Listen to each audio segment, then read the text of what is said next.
बिहार विधानसभा चुनाव नजदीक हैं, तो ऐसे में उससे ठीक पहले विपक्षी गठबंधन इंडिया में नई ऊर्जा भरने की कोशिशें अब तेज हो गई हैं। कांग्रेस नेता राहुल गांधी आज यानी 7 अगस्त को दिल्ली स्थित अपने आवास पर एक अहम डिनर मीटिंग की मेजबानी करने जा रही हैं।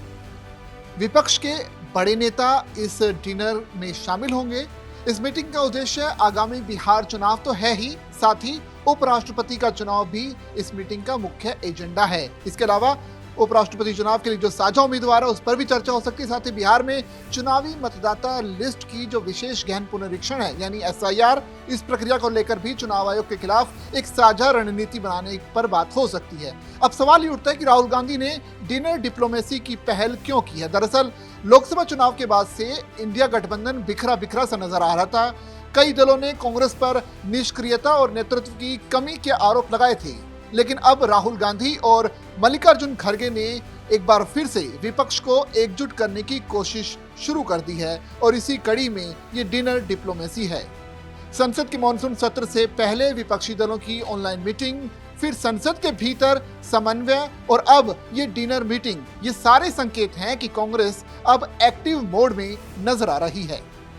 विपक्ष डिनर की में कौन कौन शामिल होगा वो भी आपको एक लिस्ट बता देते हैं। राहुल गांधी की इस डिनर मीटिंग में विपक्ष के कई बड़े चेहरों के शामिल होने की पुष्टि हो चुकी है, जिसमें उद्धव ठाकरे, अखिलेश यादव, अभिषेक बनर्जी, DMK से कनिमोझी, तेजस्वी यादव, इसके अलावा MA बेबी, D राजा और दीपंकर भट्टाचार्य, फारूक अब्दुल्ला, महबूबा मुफ्ती, इसके अलावा JMM, IUML, केरल कांग्रेस मणि के, इसके अलावा RSP, फॉरवर्ड ब्लॉक जैसे करीब 10 अन्य क्षेत्रीय दलों के नेता भी इस महत्वपूर्ण बैठक में शामिल होंगे।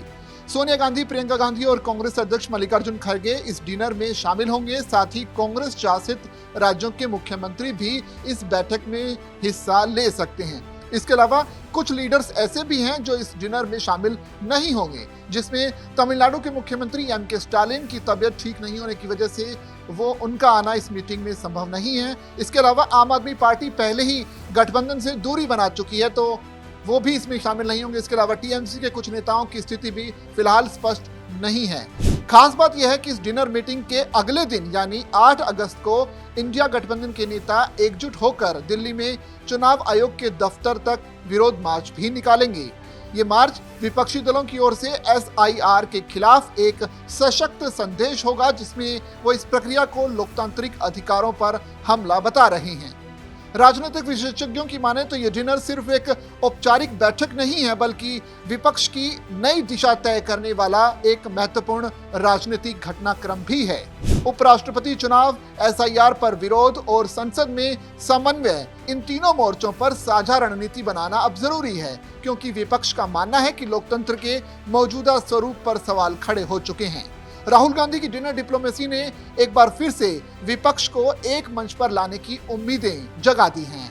अगर ये पहल सफल रही तो यह न केवल उपराष्ट्रपति चुनाव में असर डालेगी, बल्कि भविष्य में विपक्ष को एकजुट रखने में भी मील का पत्थर साबित हो सकती है। राहुल गांधी की इस डिनर डिप्लोमेसी पर आपकी क्या राय है? आप कमेंट करके हमें जरूर बताइए और बने रहिए दैनिक जागरण के साथ।